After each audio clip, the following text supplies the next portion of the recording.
কালকে তো খেলাটা কি হলো? হেরে গেছি রে দাদা, টিমটা ভালো ছিল। পরের বার ভালো করে খেলিস। এবার দা দেখ না বাবা কি বক্স এলো, বাজেই না। তোরা আমাকে জ্বালাস না, আমার সামনে পরীক্ষা করতে দে। তোরা ঠিক তোদের আছে। মতো খেল আসতে।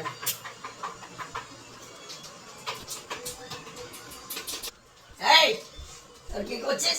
পড়াশোনা করছিস? এখন বই নিয়ে বলছি। হ্যাঁ, আমি পয়সার জন্য 1 ঘন্টা দেরি হয়ে গেলে টাকা পয়সা পেলাম না। আমি 1 সপ্তাহ আগে পুজোর কেনাকাটি করে দেবো, আর তোরা এরকম ই করছিস? আমরা আমরা কি কি করব? করবো? আমরা করছিস?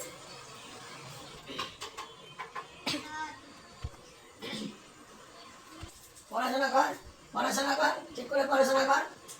কর। এই বই নিয়ে বলছি না। হ্যাঁ, পড়াশোনা কি করছিস? ওই করছিস, ডাক্তারি করছিস, পড়াশোনা করছিস না ঠিক মতো? কেনাকাটি করার জন্য। আর না হলে আমরা কি করবো? তো বকলো বাবা আমাদের কি কিনে দেয়? এই যে কিনে দিয়েছে কোন জন্মের একটা ভাঙা বক্স, কবে কিনে দিয়েছে? আজকে দেখ ভাঙা বক্স, কোনো কিছু চলে না। তোরা এইসব বলিস না, বাবা তো দুবেলা দুমুঠো খেতে দেয়। এনে মুড়ি নে, মুড়িগুলো খাবি, একটা যেন না নিচে পড়ে।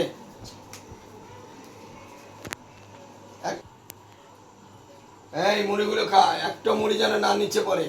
আমি কাজে যাচ্ছি, যদি মায়না দেয় তবে আমি জিনিস জামা কাপড় নিয়ে আসবো। এই মুড়িগুলি খাবি, একটা মুড়ির দাম না পড়ে লক্ষ্মীর দানা, সব খাবি কিন্তু। আমি যাচ্ছি, মায়না যদি দেয় তবে জামা কাপড় নিয়ে আসবো।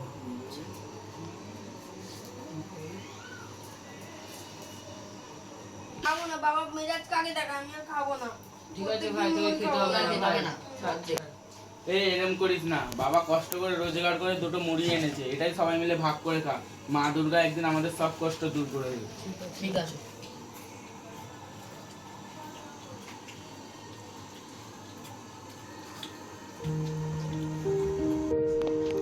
ভাই তোর দাদা খিদেতে খুব পেট ব্যথা করছে, আমি থাকতে পারছি না।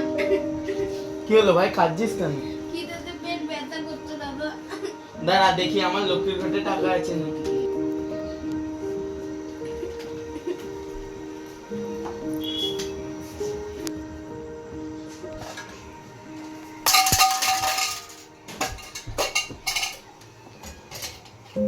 এনে ভাই 5 টাকা আছে, দাদা কোনো টাকা কোত্থেকে পেলি? ভাই এনে দে।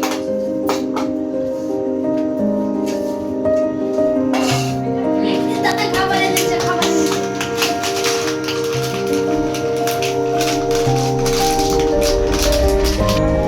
দাদা তুই পয়সাই দিবি না? না, তোরা রাখলে আমার পেট।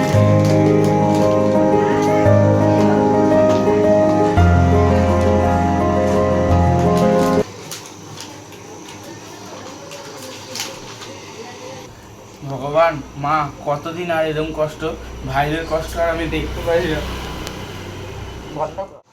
এই নে বাবা, আজকে মাইনে পেয়েছি, যে চানাচুরটা তোরা ভালোবাসছিস সেই চানাচুরটা নিয়ে এসে। দাঁড়া, এটা ছিঁড়ি। সেদ্ধ খাবো। যে ভালো, কতদিন পর যে ভালো মন্দ খাবো। সবাই মিলে খা, দাঁড়ায় মাখবো, সবাই মিলে খাবি। আমি গাছি। মার দাদা, হাত দিচ্ছিস কেন আগে? সরি দাদা। বাবা আমাদের আগে শুধু মুড়ি দিত, এখন মুড়ির সঙ্গে চানাচুরও দিচ্ছে। দেখবি মা দুর্গা আমাদের দিকে ভালো মন্দ ভাবে তাকিয়েছে। বাবা একদিন আমাদের জামা কাপড়ও দেবে, সবাই মিলে খা। দাদা সবসময় খুশি থাকতে হয়। ভাই তোরা সবাই ভালো আছিস তো? আজকে বাইরে দিয়ে এলাম, তোদের জন্য ছোট গিফট এনেছি। ধর, এনে এটা তোর জন্য। থ্যাংক ইউ দাদা। আমাদের কষ্টের দিন চলে গেছে, স্বয়ং মা দুর্গা আমাদের দিকে চোখ তুলে ঠিকই তাকিয়েছে। বলেছিস দাদা। আমি আসলাম, আমার মিটিং আছে। হ্যাঁ, তোরা আনন্দ কর। সত্যি ভগবান মুখ তুলে তাকিয়েছে। দেখ আজকে কত দামি দামি গিফট। দাদা ঠিকই বলেছিল, বলে ভগবান, দাদা ঠিকই বলেছিল। আমাদের কষ্ট কিছু হয়েছে, তাই না? এই নে, আমি আজকে অনেক ভালো চাকরি পেয়েছি, তোদের জন্য সব জামা কাপড় নিয়ে এসেছি।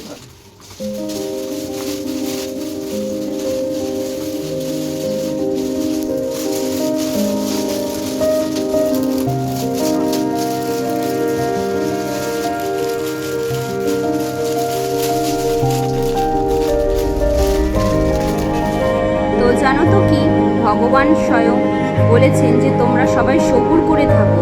তো সবুর করে থাকলে, তোমাদের কর্মফল যদি ভালো হয়, একদিন তোমাদের মুখে ঠিক এরকম সুন্দর হাসি ফুটবেই। তো সকালবেলা যেরকম প্রতিদিন সূর্যের আলো ফোটে, তেমনি সারা জীবন কোনোদিন কোনো মানুষের কষ্ট থাকে না। তো একদিন না একদিন সব মানুষেরই ভালো হয় আর হয়ে থাকে। তুমি যদি সবুর করো, তাহলে সবুরের সবসময় নেওয়া ফলে, মানে মিঠা ফল।